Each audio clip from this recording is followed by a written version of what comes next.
Buenas tardes, estimados hermanos y hermanas de la comunidad cristiana de santidad. Nuevamente es un gozo poder encontrarnos siempre en medio de esta crisis que nos está afectando en este momento, pero eso no quiere decir que a través de este medio nosotros no podamos tener ese punto de encuentro para que juntos podamos alabar y bendecir el nombre de nuestro Dios. Les quiero mandar un abrazo a la distancia, un saludo a ustedes de su familia, entendiendo que este es un momento, si bien es cierto, de prueba, también es un momento de crecimiento, para que podamos nosotros estar mucho más firmes y más consistentes con respecto a la palabra de Dios. Quisiera hablar de un tema bastante interesante, que yo creo que la mayor parte de nosotros de una u otra manera lo hemos entendido y lo hemos sabido. Quisiera hablar de esta historia interesante y extraordinaria, que estoy seguro que de una u otra manera nosotros ya la hemos escuchado, porque no solamente se escucha en nuestras iglesias, sino que incluso es a través de ciertos dichos que nuestra sociedad misma habla. Hoy quisiera hablar sobre el hijo pródigo. Reflexiones en medio de una crisis, cómo el hijo pródigo pudo en este sentido también reflexionar cuando se encontró en un momento de crisis. Y para eso me gustaría que por favor vayan al Evangelio según San Lucas, capítulo 15, del verso 11 al verso 32. Tengo la lectura en la Nueva Versión Internacional. Dice la santa palabra del Señor: palabra del hijo o parábola del hijo perdido. Un hombre tenía 2 hijos, continuó Jesús. El menor de ellos le dijo a su padre: papá, dame lo que me toca de la herencia. Así que el padre repartió sus bienes entre los 2. Poco después el hijo menor juntó todo lo que tenía y se fue a un país lejano. Allí vivió desenfrenadamente, derrochó su herencia. Cuando yo lo había gastado todo, sobrevino una gran escasez en la región y él comenzó a pasar necesidad. Así que fue y consiguió empleo con un ciudadano de aquel país, quien lo mandó a sus campos a cuidar cerdos. Tanta hambre tenía que hubiera querido llenarse el estómago con la comida que le daban a los cerdos, pero aún así nadie le daba nada. Por fin recapacitó y se dijo: ¿cuántos jornaleros de mi padre tienen comida de sobra y yo aquí me muero de hambre? Tengo que volver a mi padre y decirle: papá, he pecado contra el cielo y contra ti. Ya no merezco que me llames tu hijo. Trátame como si fuera uno de tus jornaleros. Así que emprendió el viaje y se fue a su padre. Todavía estaba lejos cuando su padre lo vio y se compadeció de él, y salió corriendo a su encuentro, lo abrazó y lo besó. El joven le dijo: papá, he pecado contra el cielo y contra ti. Ya no merezco que me llames tu hijo. Pero el padre ordenó a sus siervos: pronto, traigan lo mejor de la ropa para vestirlo, pónganle también un anillo en el dedo y sandalias en sus pies. Traigan el ternero más gordo y mátenlo para celebrar un banquete. Porque este hijo mío estaba muerto, pero ahora ha vuelto a la vida. Se había perdido, pero ya lo hemos encontrado. Así que empezaron a hacer fiesta. Mientras tanto, el hijo mayor estaba en el campo. Al volver, cuando se acercó a la casa, oyó la música del baile. Entonces llamó a uno de sus siervos y le preguntó qué pasaba. ¿Ha llegado tu hermano?, le respondió, y tu papá ha matado el ternero más gordo porque ha recobrado a su hijo sano y salvo. Indignado, el hermano mayor se negó a entrar, así que su padre salió a suplicarle que lo hiciera. Pero él le contestó: fíjate cuántos años te he servido sin desobedecer jamás tus órdenes, y ni un cabrito me has dado para celebrar una fiesta con mis amigos.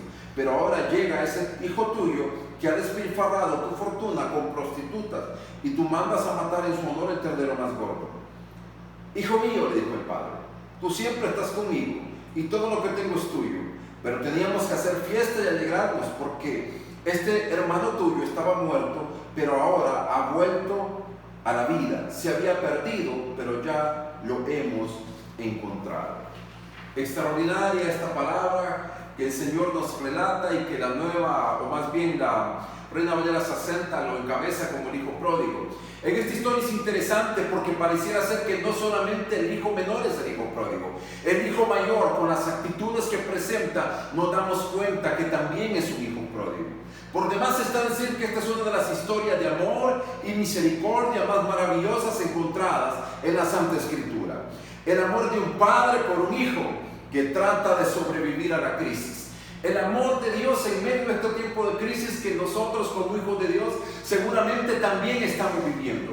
Como esos hijos pródigos que hemos despilfarrado muchas veces los recursos que el Señor nos ha dado. La crisis de la actualidad en la cual nosotros estamos enfrentando, debemos saber Y debemos estar más que seguros que como hijos de Dios el Señor también está pendiente de cada una de nuestras necesidades. Ahora, es importante entender la definición de pródigo. Si usted viene y va al diccionario de la Real Academia Española, definición de pródigo, dice que es el que despilfarra o gasta sin cuidado sus bienes. En algún sentido, todos nosotros hemos sido hijos pródigos en algún momento de nuestra vida. El hermano menor de esta historia que nosotros leímos aparece que desperdició los bienes heredados de la herencia que su padre le había dado. Pero el hermano mayor desperdició el tiempo y no disfrutó la vivencia que pudo tener al lado de su padre. Estaba, por lo tanto, aquellos dos hermanos en una crisis existencial. Uno por haber despilfarrado la herencia y haber quedado sin nada, y el otro porque no pudo saber administrar, aprovechar su tiempo para poder tener con su padre aquella convivencia cercana y genuina que nosotros como hijos de Dios seguramente debemos de tener. Para muchos estudiosos la historia no se basa más bien en el hijo pródigo menor, sino que se basa más bien en el hijo mayor, en el cual, entendiendo que tenía a disposición lo que era su padre, su convivencia, su presencia misma, no la supo aprovechar. ¿Cuántos nosotros como creyentes somos como ese hijo pródigo mayor? ¿Verdad? Que todo el tiempo decimos lo que está en el mundo, sin embargo nosotros, los que estamos adentro, los que estamos en la casa, los herederos de las promesas de Dios en su palabra, no aprovechamos la presencia del Señor en nuestras vidas. Quisiera que me acompañe un tiempo de oración en este momento y le decimos: buen Dios y Padre, le agradecemos por este día de vida que nos ha regalado. Gracias por su palabra y por historias tan maravillosas como estas que nos llevan a reflexionar sobre nuestra vida como cristianos, que nos llevan a pensar qué cosas debemos hacer con toda certeza para poder parecernos más al verdadero modelo de hijo que es Jesucristo. Porque muchas veces nos comportamos como esos hijos pródigos, como el menor o como el mayor. Y seguramente la peor desgracia y la peor tragedia que nos puede suceder a nosotros es que nos comportemos como el hijo mayor, que teniendo el acceso directo a nuestro Padre no sepamos aprovechar toda la bendición que eso representa. Señor, en el nombre de Jesús le ruego que perdone nuestros pecados, le ruego que nos ayude a poder parecernos más a su Hijo Jesucristo. Le ruego, Padre, que en este momento de crisis que estamos viviendo sepamos procesar muy bien todas estas cosas que nosotros estamos pasando. Así que en el nombre de Jesús nos ponemos en sus preciosas manos para que usted nos guíe en este tiempo. En Cristo Jesús pedimos todas las cosas. Amén.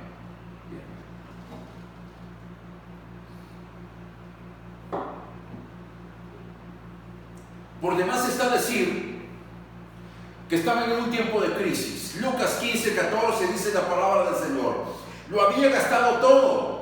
Hubo una gran escasez de comida en aquel país y él comenzó a pasar hambre, sin comida, sin trabajo, sin oportunidades. Sobrevino la crisis después de que el hijo menor había tenido todos estos recursos. Las crisis nos invitan, mis estimados hermanos y hermanas, o más bien, o mejor dicho, nos obligan a elegir, nos obligan a decidir. En tiempo de crisis, Dios los utiliza como tiempos propicios para que nosotros elijamos y tomemos algunas decisiones. Pero qué cosas seguramente necesitamos en este tiempo y en este momento nosotros elegir. Así que quisiera yo mencionar al menos 4 elecciones importantes que nosotros como hijos pródigos en este mundo es necesario que tomemos. Número 1, elegir entre desear y accionar. Dice el verso 15: así que se puso en camino y regresó a la casa de su padre. Este no se quedó simple y sencillamente estático en un solo lugar. Tomó una decisión, pero no solamente tomó una decisión, una elección, sino que también decidió accionar. Nosotros muchas veces como seres humanos, como cristianos, una de nuestras grandes debilidades es la postergación. Aplazamos, diferimos, atrasamos el comienzo de una tarea, de un proyecto.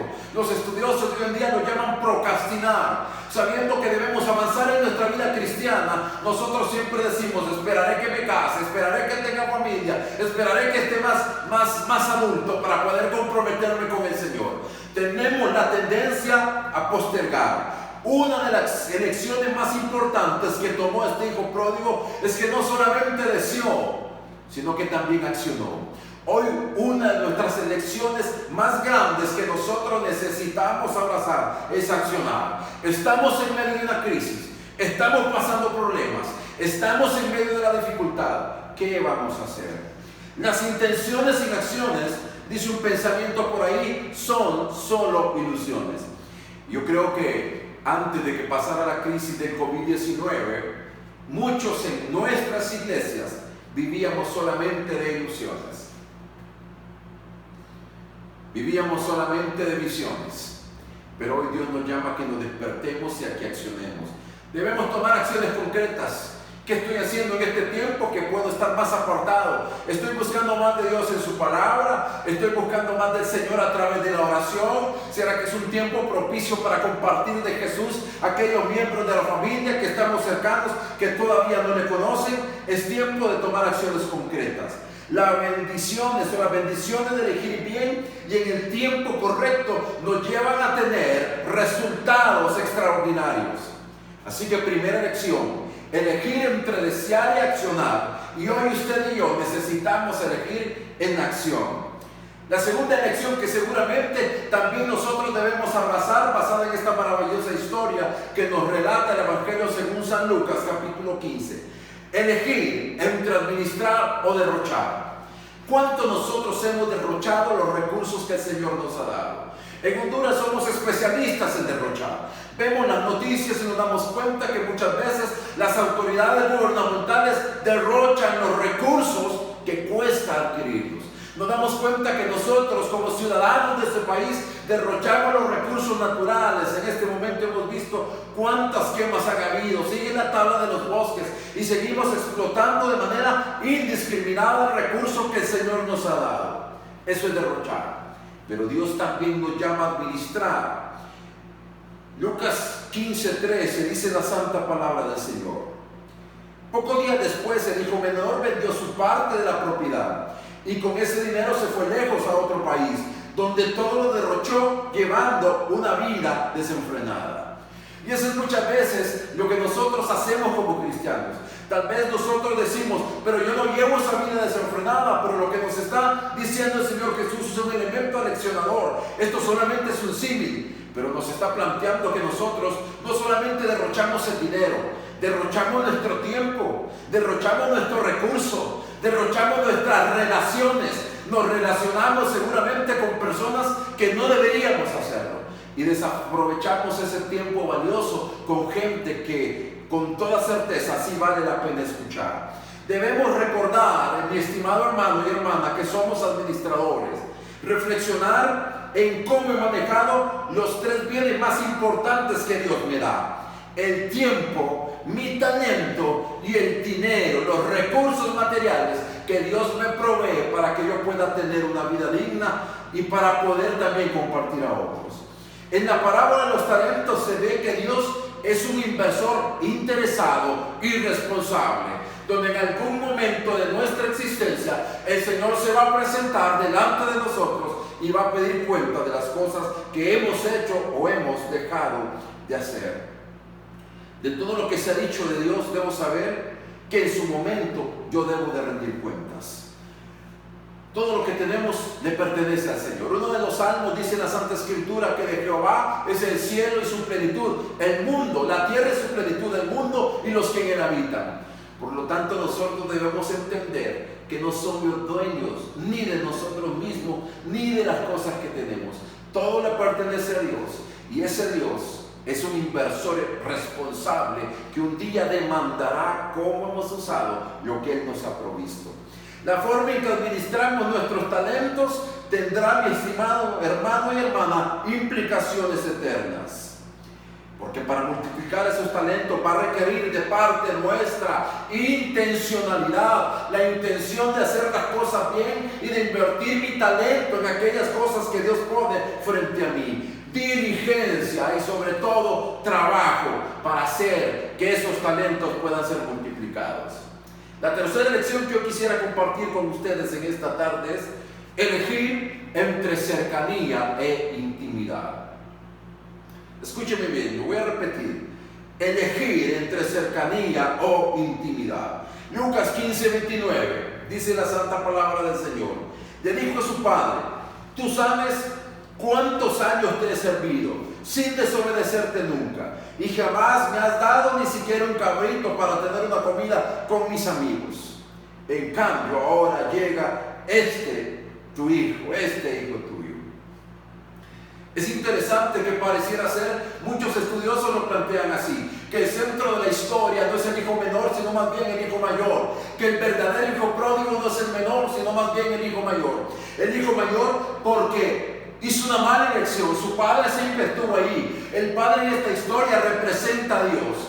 Muchas veces así somos nosotros. Dios está ahí, nos ha prometido estar todos los días con nosotros hasta el fin del mundo si tomamos el paso de ser discípulos, y no queremos hacerlo, porque solo queremos cercanía. Esa cercanía que representa cada vez que tenemos una reunión, ya sea sábado, domingo o entre semana, pero no tenemos esa intimidad concreta con nuestro Padre.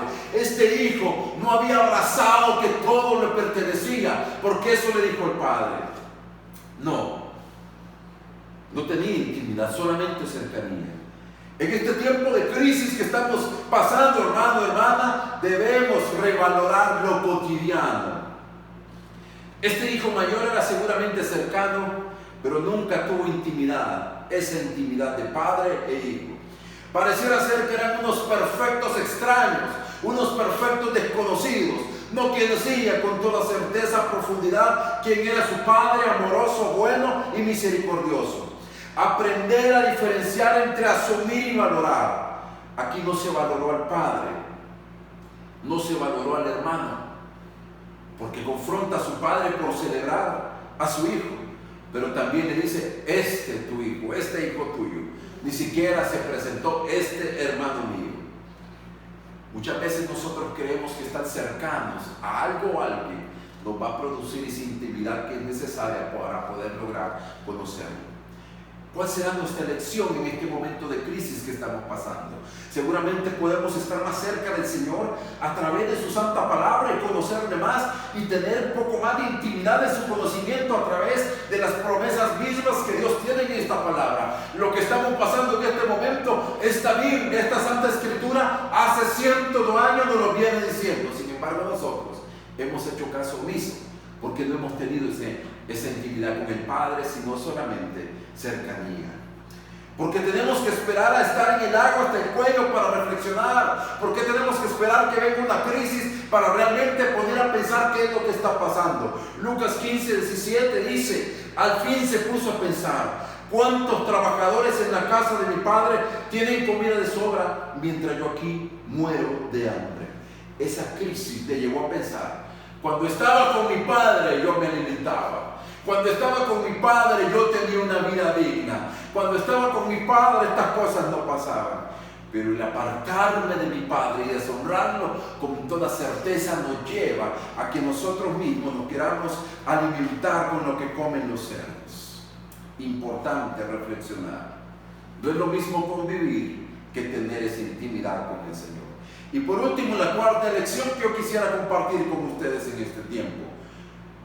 ¿Qué vamos a elegir? Elegir entre lo eterno y lo temporal.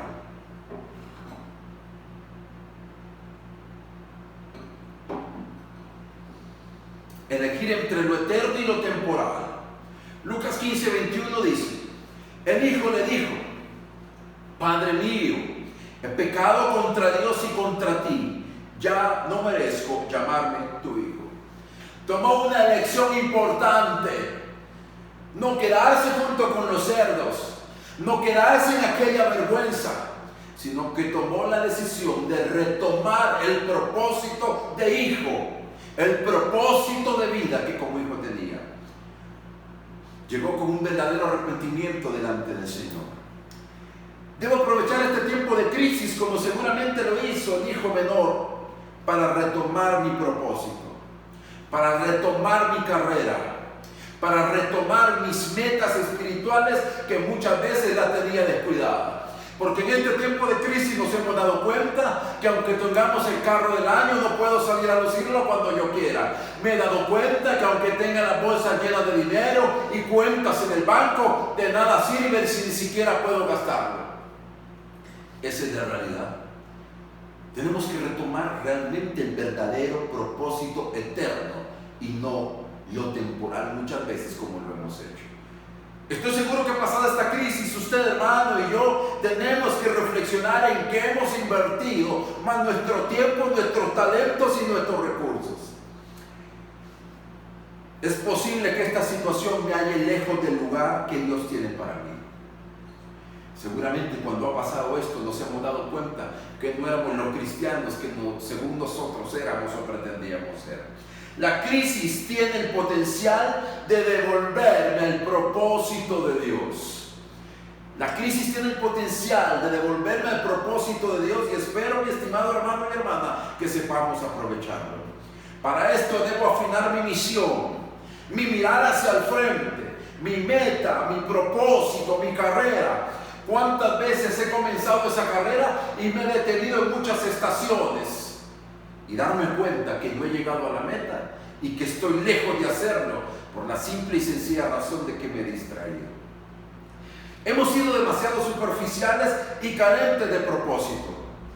¿No es cierto lo que cantaba aquella doña que ya no está, que decía: la vida es el carnaval? Eso es una vil y falsa, es una falsedad, es una mentira. La vida no es un carnaval. La vida es una carrera con propósito.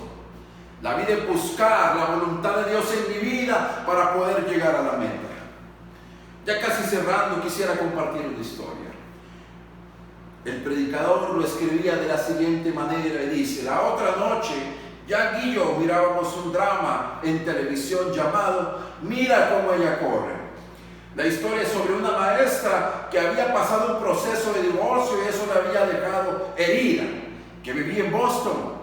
Y decide comenzar a ejercitarse corriendo para terminar compitiendo en la maratón de 26 millas que representa aproximadamente unos 41 kilómetros para correr la famosa y mundialmente conocida maratón de Boston. Su objetivo es terminar la carrera y a pesar de que la cosa, cuando ella sale a practicar, se burlan de ella, llega un momento hasta la saltan, no pierde de vista el participar en la carrera de Boston. El día de la carrera llega y se le enfrenta con la prueba más dura. Mientras corre se le hacen ampollas en los pies. También atropella una bicicleta que la deja maltrecha. Y varias millas antes de llegar a la meta se siente totalmente exhausta. Sin embargo, prosigue. Entonces, a pocos cientos de yardas de la meta, tarde en la noche, cuando la mayoría de los otros corredores han terminado o desertado, cae y queda de bruces en el suelo, demasiado cansada para levantar cabeza. Entró en su periodo de crisis, cuando muchas veces decimos nosotros: ya no puedo más. Pero sus amigos habían puesto una tosca cinta a través de la meta y empezaron a animarla con vítores. Levantó la cabeza con gran esfuerzo, vio la cinta y comprendió que su objetivo estaba a la vista. Con un esfuerzo supremo se levantó sobre sus pies maltrechos y sangrantes y con una explosión de energía sacada de lo más profundo de su valiente corazón, corrió las últimas pocas yardas. Prácticamente casi todo el mundo se había ido. Todos habían terminado la carrera y otros habían desertado y estaban en medio de comunicación ya guardando su equipo, porque para ellos la carrera había terminado, cuando vieron a aquella mujer renqueando y haciendo su mayor esfuerzo para poder cruzar la meta, que por supuesto lo hizo. En cuanto cruza la meta, le abrazan sus amigos, medios de comunicación vuelven a encender su equipo, van hacia ella y comienzan a entrevistarla. La respuesta es: tenía que terminar. No solo era correr, tenía que terminar. Ese era mi propósito. Cuando al día siguiente los noticieros por la mañana comienzan a sacar aquellas noticias, comenzaron a sonar los teléfonos y la gente decía: cuando yo estaba a punto esa noche de suicidarme, vi por televisión las ganas de correr, del propósito de aquella mujer, y decidí no hacerlo. mantuvo los ojos en la meta, por el gozo de terminarla soportó todo. Hemos de hacer lo mismo con nuestro ejemplo en Cristo, que hizo en la tierra. Se mantuvo mirando a la meta, no al trayecto. Estaba mirando al premio, no al proceso. El tesoro, no a la prueba. El gozo, no al viaje. Hermanos y hermanas, debemos hacer lo mismo. Que la crisis nos permite encontrar ese propósito, esa meta para poder seguir adelante. En conclusión, mis estimados hermanos y hermanas, las crisis nos prueban. Es en medio de la dificultad que yo demuestro de que estoy hecho. Si tengo carácter de sobreponerme a las tragedias o problemas o las dificultades mismas. Una crisis presenta la oportunidad de que elijamos hoy regresar a Dios, como lo hizo el hijo pródigo. Sabía que había actuado mal y se dio cuenta que había una opción válida si quería seguir viviendo, y era regresar al Padre. Y por último, debo enfocarme en Dios y no en esta crisis que en este momento estamos viviendo. Con toda seguridad, iglesia, el Señor nos sacará de esto, debemos estar seguros, pero debemos demostrar fidelidad a las cosas divinas y espirituales para poder entender el propósito de Dios en nuestras vidas. Así que allí usted donde me está viendo, en su casa, no se entristezca, no se venga abajo.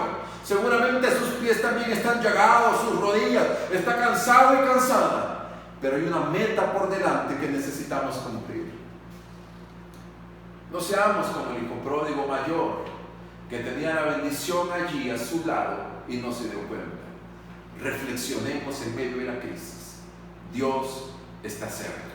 Me acompaña una palabra de oración. Padre, en el nombre de Jesús, bendigo su santo nombre en este tiempo y le pido, Rey eterno y Padre de misericordia, que nos guíe y que podamos entender qué es lo que debemos hacer en medio de esta situación caótica que estamos viviendo, en medio de la crisis. Así que, Señor, en el nombre de Jesús, quiero ponerme en sus manos y poner delante de su presencia también esta iglesia amada. A nuestros hermanos, a nuestro hermano Marlon allá con su familia en los Estados Unidos, también oramos e intercedemos por ellos a la distancia, Señor, en el nombre de Jesús. Por cada familia también de nuestra iglesia oramos en esta tarde, Padre bendito, y le pedimos que nos llene de su amor, paciencia y misericordia para poder seguir adelante, que nuestros ojos estén puestos en el premio y no en el proceso seguramente que debemos de pasar para alcanzarlo. En el nombre de Jesús, bendiga esta iglesia y bendíganos a nosotros, sus hijos, que hemos sido pródigos, pero que hoy decidimos regresar. En el nombre de Jesús pedimos todas las cosas para gloria y honra de su nombre. Amén. Amén. Que el Señor les bendiga, mis estimados hermanos. Un gozo y espero pronto podamos encontrarnos. Que Dios les guarde.